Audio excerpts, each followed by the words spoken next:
Buenas noches y gracias por estar nuevamente con nosotros. El día de hoy quiero empezar con un comentario. Leí hoy día en el Diario del Pueblo las declaraciones del subgerente de servicios a la ciudad de la Municipalidad Provincial de Arequipa, donde establecía que la multa por no izar la bandera nacional en estas fiestas patrias será de 1.037 soles. Más de 1.000 soles, me parece una locura. Me parece una ridiculez. El patriotismo no se puede medir por si uno iza o no iza la bandera. Claro que es lo más deseable, pero lo que no es deseable es que se amenace a las personas con multarlas si es que no colocan la bandera. Y voy a esgrimir los motivos principales en esta coyuntura actual. En primer lugar, en estos instantes no se puede poner una multa por no colocar una bandera que sea mayor a un sueldo mínimo.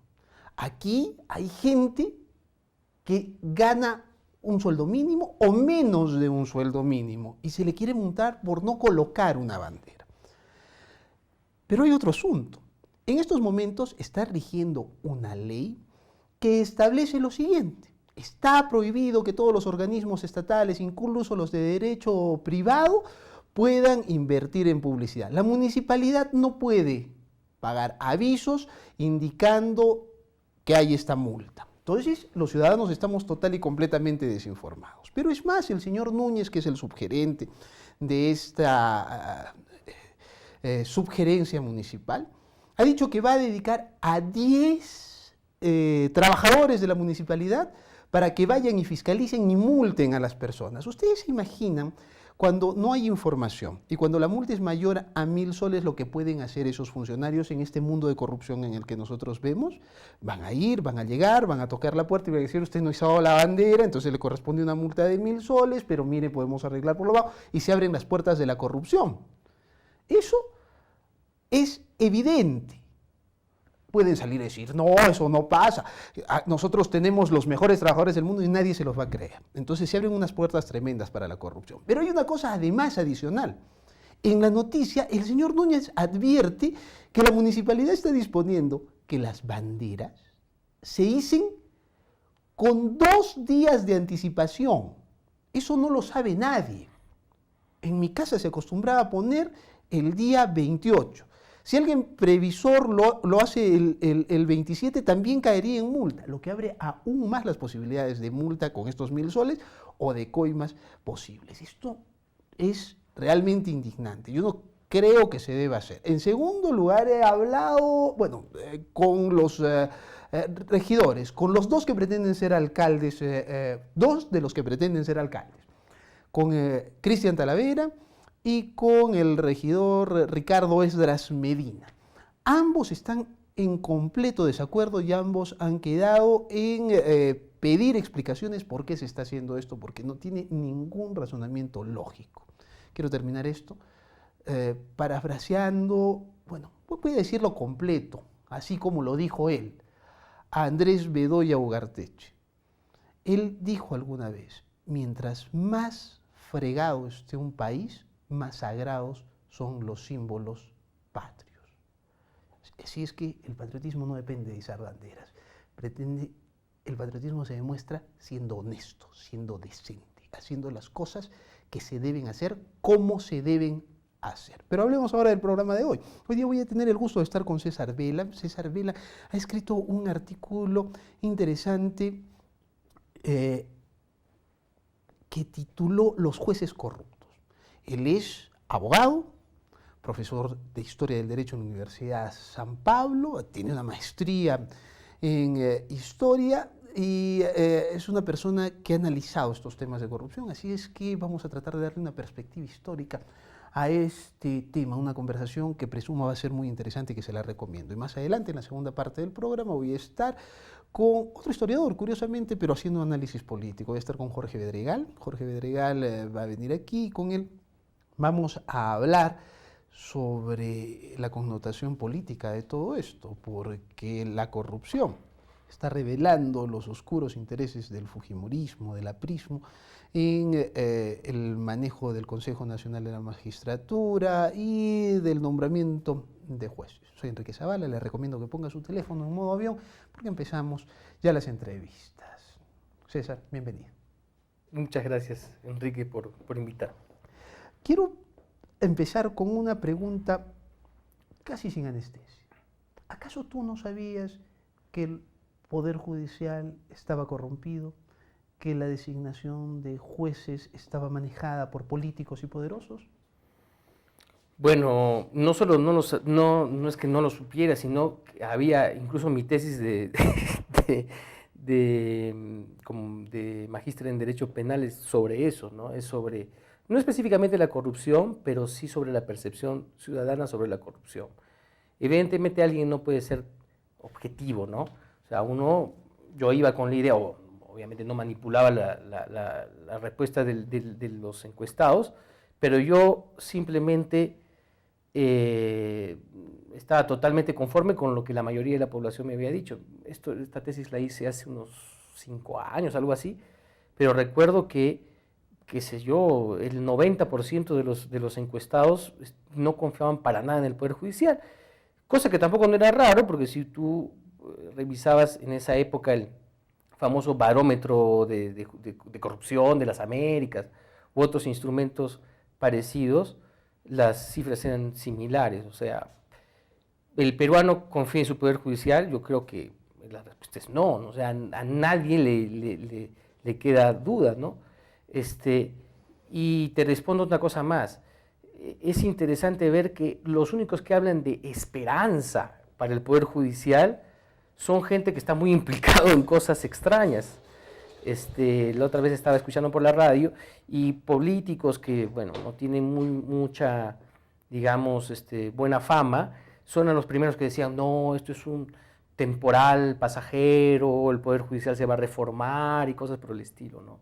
En cambio, la gente de a pie y la gente más sensata sabe que esto quizás es un punto de no retorno, ¿no? Y esperemos que sea así, ¿no? El asunto es que la historia parece ser repetitiva, compleja. El asunto no es que el Poder Judicial sea corrompido, sino que nunca ha dejado de ser corrupto. César Hildebrand, por ejemplo, decía que el proceso corrupto del Poder Judicial empezó con la fundación misma de la República. Sí, Antes ya lo había hecho, 1821, más o menos. Entonces, sí. no pasaba eso. Pero también hay anécdotas interesantes. Por ejemplo, se cuenta la historia aquí cuando el Poder Judicial quedaba en la calle San Francisco, que había una mujer que era una señora ya de edad cuya principal afición era los litigios. Claro. Tenía muchos litigios allí. Entonces, uno de esos días, en esas viejas casonas donde funcionaba el Poder Judicial, hubo un gran temblor. Entonces todos los jueces y sus ayudantes salieron pues al patio y ella se arrodilló en medio y empezó a decir, señora, aprovecha ahora que todos están juntos, ¿no? Sí.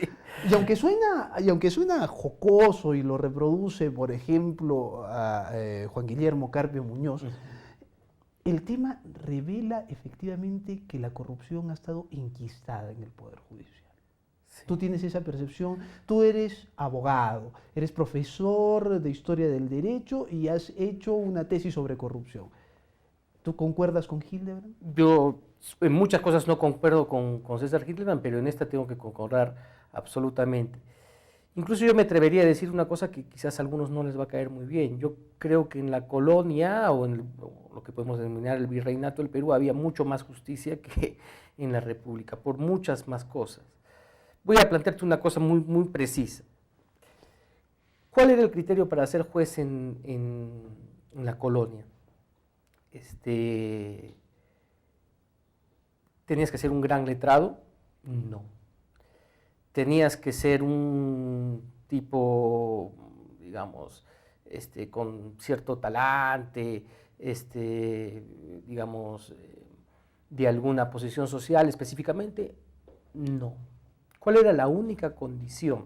Bueno, en los diferentes grados de justicia, ¿no es cierto? Que iba desde el alcalde ordinario hasta el oidor, ¿no? Incluso el virrey, era ser una persona honrada. Esa es la palabra clave, honesta. Y si sabías algo de derecho, mejor. Y si sabías algo de derecho, mejor. Y siempre tenías a alguien que se llamaba el teniente de letras o el asesor letrado, que era un tipo que sabía de letras, ¿no es cierto? Pero la justicia no era una cosa de leyes, la justicia era una cosa de conciencia. era una cosa que estaba más metida en la idea de el bien social, el bien que se le puede hacer a la comunidad, era real la justicia, que estas cuestiones abstractas y totalmente alejadas de la realidad que son ahora las leyes y que se prestan más a leguleyadas que otras cosas, ¿no? Se resulta ridículo, he visto hace poco a uno de los consejeros del Consejo Nacional de Magistratura diciendo, por si acaso, yo dije esto, ¿no? Pero según la ley tal y tal, lo que dice no tiene que probarse y yo tengo la presunción de inocencia. Es decir, bueno, por la ley aguanta todo, ¿no es cierto? ¿No? Pero ¿estamos hablando de ley o estamos hablando de justicia? En la colonia tenían muy en claro que la ley era una cuestión totalmente accesoria a la justicia.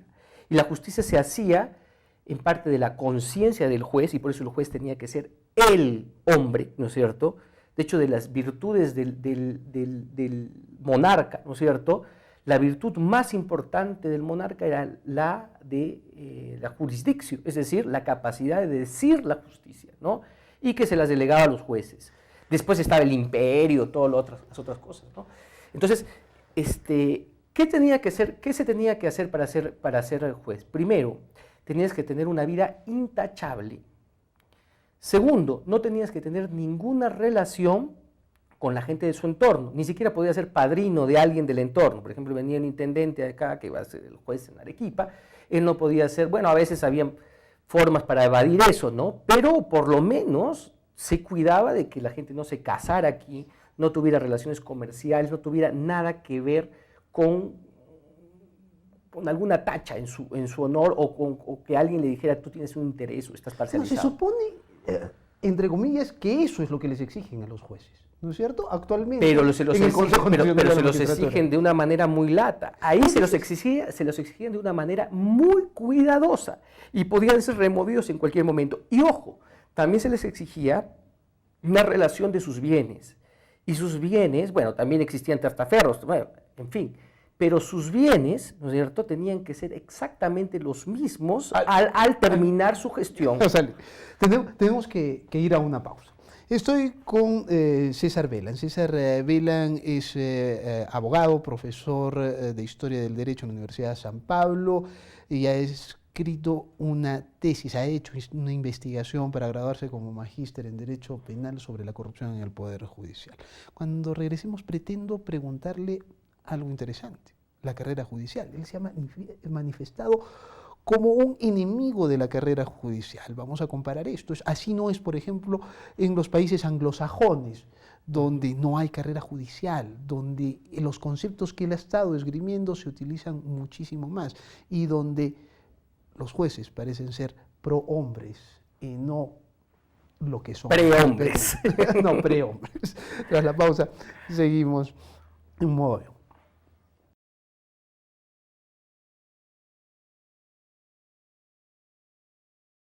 Estamos de regreso en el programa, sigo con César Velan, profesor de Historia del Derecho y se graduó en una maestría en Derecho Penal con una investigación sobre la corrupción en el Poder Judicial o en el sistema de justicia. Bueno, quiero ver este tema que resulta importante. Existen en el mundo dos corrientes en la carrera judicial, ¿no? O sea, digamos que en los países anglosajones, Gran Bretaña, Estados Unidos, un juez es nombrado mucho más políticamente. A veces es por el propio, por el rey, por la reina, por el presidente. Por el pueblo también. A través de elecciones. Acá lo hemos hecho en los jueces de paz, por ejemplo, ¿no? Pero no hay una carrera judicial, o sea, ese juez es el juez de primera instancia, o es el juez de apelaciones, o es el juez supremo, y no hay una carrera judicial. Ellos se quedan haciendo lo que ellos hacen, impartiendo justicia, teniendo en cuenta que un juez supremo no es el jefe de un juez superior, ni un juez superior es un juez del de primera instancia, ¿no es cierto? Entonces, cada quien administra en distintos niveles la justicia y cada una es importantísima y en cada una se sienta jurisprudencia. Pero existe otra, la que le dicen la carrera judicial que se usó en Europa continental, ¿no es cierto? Un funcionario público. Entonces, todo juez de paz letrado piensa que tiene que llegar a ser pues, juez supremo, presidente del Poder Judicial, por el estilo. Y tú en tu artículo te has manifestado que eso es, tú no lo has dicho con esa palabra, pero es odioso para la sociedad, ¿no? Y te diré, Enrique, que no solo yo, o sea, gran parte de este artículo lo he trabajado pensando en un clásico de historia comparada, que es de John Henry Merriman, y del año 69, imagínate, que tiene ediciones recientes, es muy importante, pero igual es un libro viejo, ¿no? Y, ¿qué te puedo decir al respecto? Mira, el problema es que, bueno, también según la legislación peruana, cada juez es totalmente autónomo, ya sea inferior o superior, no debe responder a los superiores no le pueden mandar, ¿no? Diferente ocurre en la fiscalía. Eso es teóricamente. Eso es teóricamente. Pero yo voy al asunto específico que, ¿quién es juez? O sea, por la visión histórica del derecho continental, ¿no es cierto?, que se desarrolla en la Revolución Francesa sobre todo. ¿Qué es lo fundamental en el derecho? La ley. La ley para los revolucionarios franceses, para Montesquieu, por ejemplo, es la cuestión más perfecta que existe, es algo claro, es algo que cualquiera puede conocerlo, ¿no es cierto? Fruto de consenso. Del consenso, es una cosa racional absoluta. De los representantes de la población, ¿no es cierto? Y incluso, por ejemplo, lo que se decía Napoleón quería con su código, que todo el mundo, además de tener la Biblia o sin tener la Biblia, tener el código civil, ¿no es cierto?, el código napoleónico, y que así se iban a ser buenos ciudadanos y se iban a prescindir, ojo, eso decían los que hicieron este código, se iban a prescindir de los abogados y los jueces iban a ser simplemente una especie de máquinas, podríamos decir ahora, funcionarios. Se hubieran reemplazado. Exactamente. La boca de la ley sería, como decía Montesquieu, le juge es la bouche de la loi. Es decir, como la ley iba a ser tan sencilla y todo tan claro, bueno, no necesitábamos más problemas. Sabemos que eso fue pues un producto de la época, del racionalismo de la época, y eso ha sido cuestionado hace mucho tiempo, pero cierta idea de encumbramiento de la ley como única y versión de la justicia es la que predomina, y eso trae como cola una visión de un juez funcionario, juez-funcionario, es decir, ¿cómo eran los jueces antes de esta visión del derecho? Los jueces eran los que hacían la justicia, ¿no es cierto? Claro, además sus fallos generaban legislación. Exactamente, y daban paz, daban seguridad, eran los héroes, los jueces eran los héroes. De hecho, como te decía antes, ¿cuál era el mayor privilegio, el mayor poder que tenía el monarca? El imperio, es decir, mandar los ejércitos, decir acá hace un puente. No, eso no era tanto. Toda la doctrina de ese entonces decía que el poder máximo que tenía alguien era la jurisdicción, que era la del rey y después que la delegaban los jueces, ¿no? Entonces, mira la importancia que tenían los jueces. Los jueces eran gente importantísima.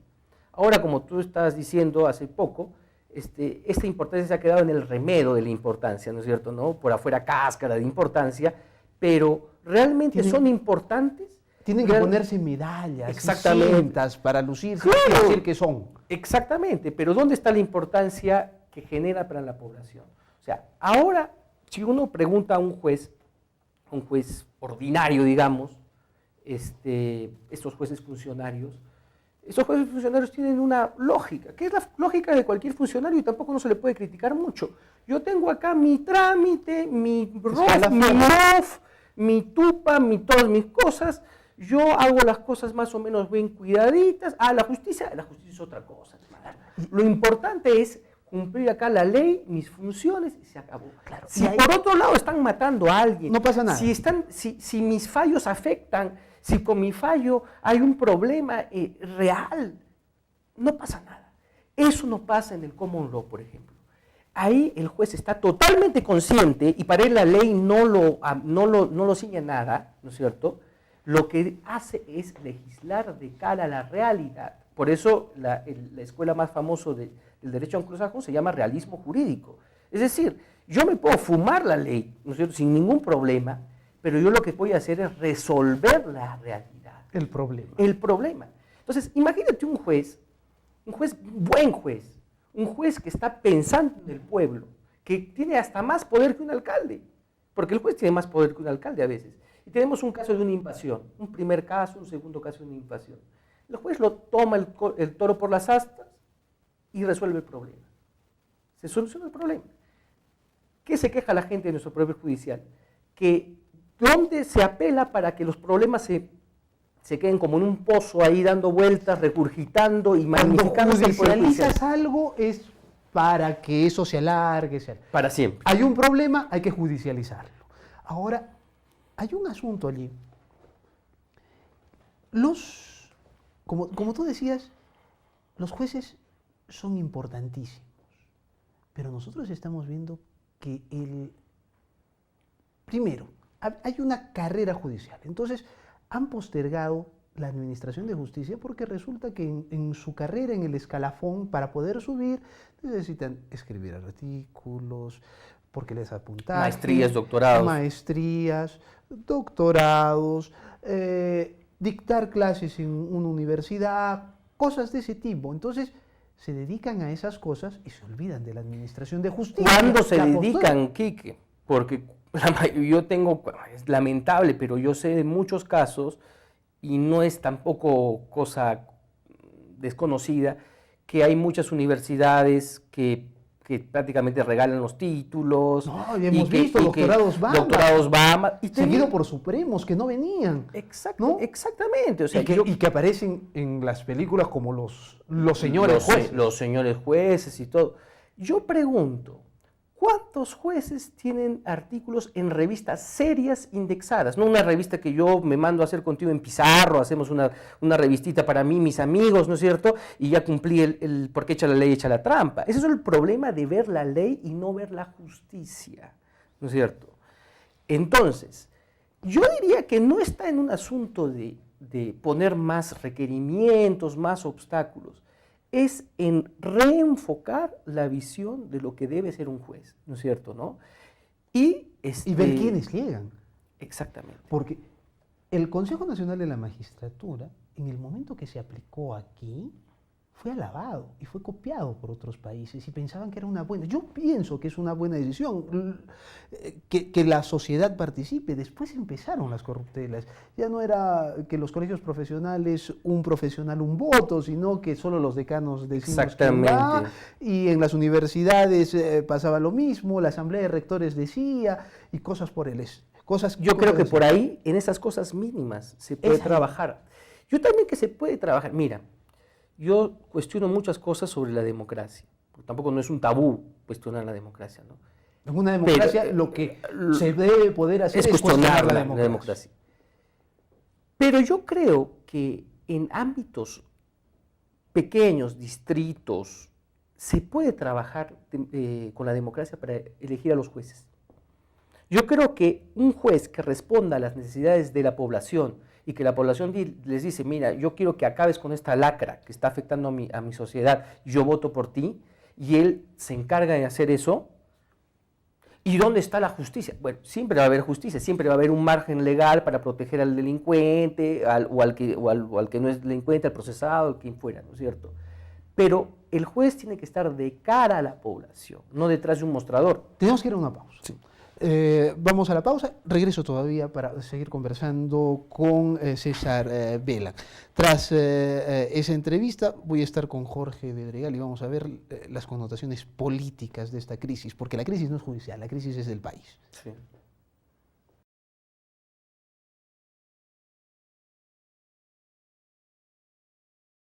Estamos de regreso en el programa, estoy con César Vela, profesor de Historia del Derecho en la Universidad de San Pablo. Tiene además una maestría en Derecho Penal con una tesis sobre la corrupción en el Poder Judicial. Tú en este artículo que he mencionado, que se llama La corrupción de los jueces, tú haces dos comparaciones en Arequipa que me parecen muy interesantes. El juez Gino Valdivia, hoy en la cárcel por cobrar coimas, y que ha dicho, no soy humano, pues, ¿no? Puedo equivocar. Y el juez Coaguila, que lo he entrevistado aquí, un hombre que no le gusta mandar a la gente a la cárcel, que busca otras maneras de reformar, otro tipo de sentencias, que incluso incluyen lectura, por ejemplo, de Los Miserables, pues, ¿no? O Crimen y Castigo también los hace. Crimen y Castigo, algunas obras que ayuden. Y bueno, entonces, cuéntame, ¿qué opinas tú de Gino Valdivia? Bueno, es duro hablar de alguien cuando ya está en la cárcel, pero bueno, ha habido no solo este caso, que es el que ha explotado, sino que lamentablemente la fama es una cosa que existe. Nosotros creemos que la fama se hace, ahora hay medios, hay redes sociales que te pueden recrear la fama, pero la fama, la de fondo, el honor, eso es algo que la gente lo sabe muy bien con quién está hablando, ¿no? Gracias a Dios todavía existe eso. Y en el caso de este juez, por lo que sabían muchos abogados, litigantes y sus colegas, él ya andaba en malos pasos. Eso es algo muy triste. Y algo más triste todavía es que en este momento tenemos jueces en el Poder Judicial que están repuestos. O sea, gente que ha sido procesada en primera, en segunda instancia, y vuelvo a repetir esta palabra, por una leguleyada, ¿no es cierto? ¿Están allí? Están allí. La mujer del César no solo debe ser buena, sino tiene que parecer. Hablemos de la antítesis. Tú alabas en el artículo al juez Coaguila. ¿Qué ves en Coaguila? Bueno, Jaime, gracias a Dios, es mi amigo, yo lo aprecio. Y no estoy escribiendo ni diciendo eso porque es mi amigo, sino es mi amigo porque es lo que es. Creo que es así. Jaime, primero, es una persona que tiene una visión trascendente de la justicia, que es lo que yo comparto con él. Hay muchas cosas que no comparto con él, pero él quiere ver a la justicia y no se queda en la ley, ¿no? El juez que por un favor político, a trancas y barrancas, por suerte alcanza no por mérito, alcanza su puesto en el Poder Judicial y que solo le interesa mantenerse ahí como sea y hace su trabajo como lo hace una persona que te firma formularios en SUNARP, igualito, ¿no es cierto? No puede considerarse un verdadero juez. Y eso hay mucho. ¿Qué es un juez para mí? No solo está Jaime, no podría citar algunos más. Alguien que tiene una visión del derecho y que se preocupa realmente por la justicia, quiere hacer justicia, se prepara y tiene una sensibilidad especial. No por nada muchos de estos jueces el doctor Salazar Arenas, Jaime, etcétera, etcétera, no solo se están preparándose en sus cuestiones judiciales, de magistratura, sino ellos quieren ver al hombre en una perspectiva amplia, ¿no? Humanidades. Exactamente. Y eso también es, bueno, no puedo quitarme la etiqueta de historiador, porque eso era la visión del juez del antiguo régimen también. O sea, era un juez que estaba empapado en la humanidad. Estamos frente a hombres. Comprender al hombre. Comprender los problemas de la sociedad y tratar de arreglarlos. No eres un ventanillero, ¿no es cierto? No eres un ventanillero que estás ahí por alguna prebenda, ¿no? Como que está ocurriendo, ¿no? Ahora va la pregunta. Hemos visto el caso del juez Valdivia, encarcelado, el del juez Coaguila, como tal vez uno de los ejemplos. Dime, ¿cuántos Coaguilas y cuántos Valdivias hay en el Poder Judicial, en nuestro Poder Judicial? Yo te digo una cosa, alentadora, y eso lo sé porque, gracias a Dios, tengo muchos compañeros y amigos, abogados que están trabajando en muchas partes del Perú. Y te diré que Arequipa es la ciudad, y eso lo dicen todos los operadores jurídicos del Perú, es la ciudad más decente del Perú en ámbito ¿Siendo bastante judicial. indecente? Siendo bastante indecente. Pero es la más decente. Pero hay otras localidades, y lo digo abiertamente, ¿no? Por ejemplo, tengo compañeros que saben que cuando uno va a Moquegua, va a Pucallpa, te recibe muy orondo el secretario y te dice directamente cómo quiere que se resuelva su caso, al comienzo o al final. Esta es la tarifa, un poco más saca un menú de chifa, ¿no es cierto? Y ya saben cómo es la cosa. Bueno, y Nostroza ha demostrado que eso también se hace con los supremos, ¿no? Exactamente. ¿Y cómo quiere? ¿Quieres disminuirle la pena al violador Sí. o que lo absolvamos? ¿No? Claro, eso depende de cómo es, ¿no? ¿No? O sea, Y eso es un por, asco. y eso es por la falta de visión. O sea, cuando el hombre solo remite a sí mismo, a sus intereses, y no tiene una visión amplia, humanística de la realidad, eso también es un problema, como tú estás diciendo, Kike. No es un problema solo de la justicia, es un problema de la sociedad. ¿De dónde salen estos magistrados? De las universidades. ¿Qué universidades? ¿De qué universidades hablamos? A universidades que solo se dedican a formar operadores jurídicos, ¿no es cierto? No se dedican a formar seres humanos, gente que esté realmente preocupada por la realidad humana, ¿no es cierto? ¿No? La otra vez yo me subí en un taxi, estaba con un señor, me iba a la universidad, y un señor me dijo, ¿y usted es profesor de ahí? Sí, amigo, ¿no? Gracias a Dios que me tocó ese señor, que era muy hablador, unas bendiciones. Y me dice, ay, ¿qué tal? Yo enseño en la Facultad de Derecho. Le digo, ¿y qué enseño? Yo enseño historia del derecho, me dice. Y el señor le dijo, esos cursos tontos. Me dijo, yo también soy abogado, yo enseño yo estoy terminando en tal universidad. Bueno, le diré pues que son los cursos de relleno, etcétera, etcétera. Y yo le dije, bueno, yo encantado que me diga eso, yo no me molesté, ¿no? Yo le dije, sí, pues el problema es que hay un problema ahora en la educación. Debería haber lo que hay en Estados Unidos, técnicos judiciales, porque a uno no le puede enseñar 6 años para estar sellando papeles en el Poder Judicial, siendo relator, siendo secretario, con maestría y secretario, ¿no? O sea, eso no tiene sentido, ¿no? Y dije la palabra técnico, y en el Perú decir técnico es como mentarle la madre a uno, no sé por qué, todo el mundo estaba obsesionado con la profesionalización, que me dijo, no, señor, ¿cómo me ofende?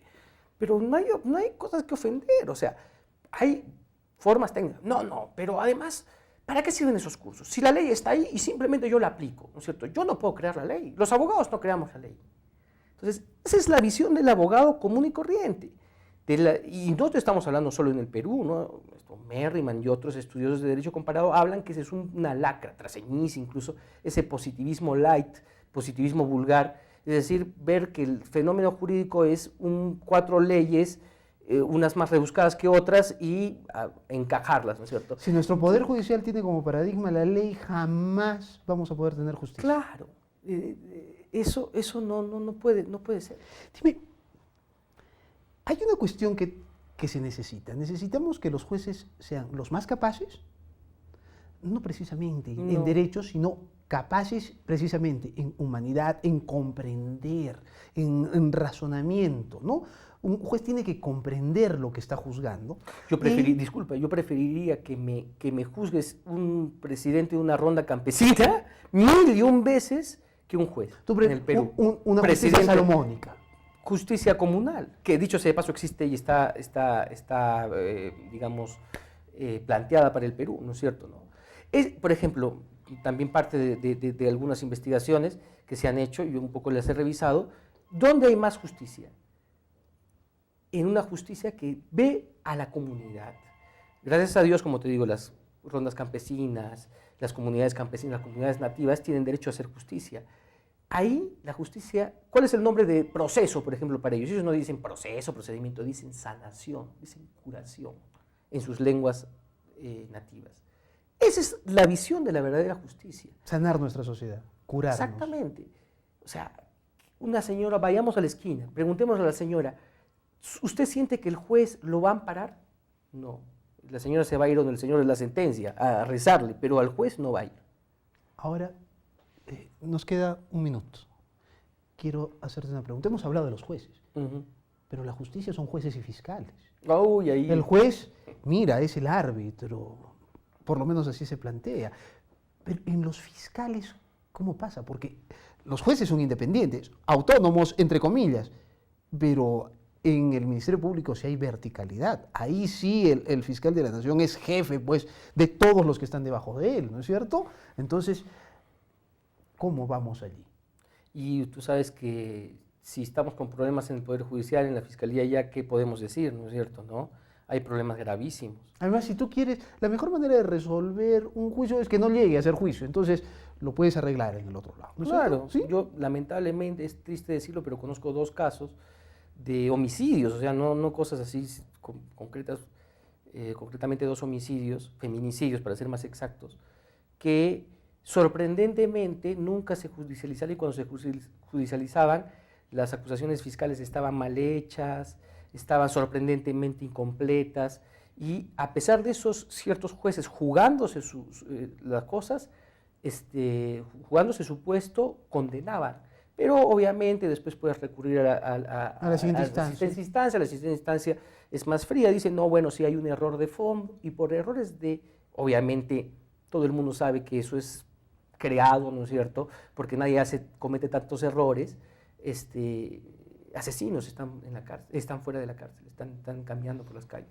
Te agradezco mucho por haber venido. No, gracias a ti más bien. Bueno, si alguien quiere conocer el artículo de César, lo vamos a publicar entero en la edición, en el suplemento dominical del Diario del Pueblo el próximo domingo. Nos vamos a una pausa, en regreso para hablar de política con Jorge Bedregal.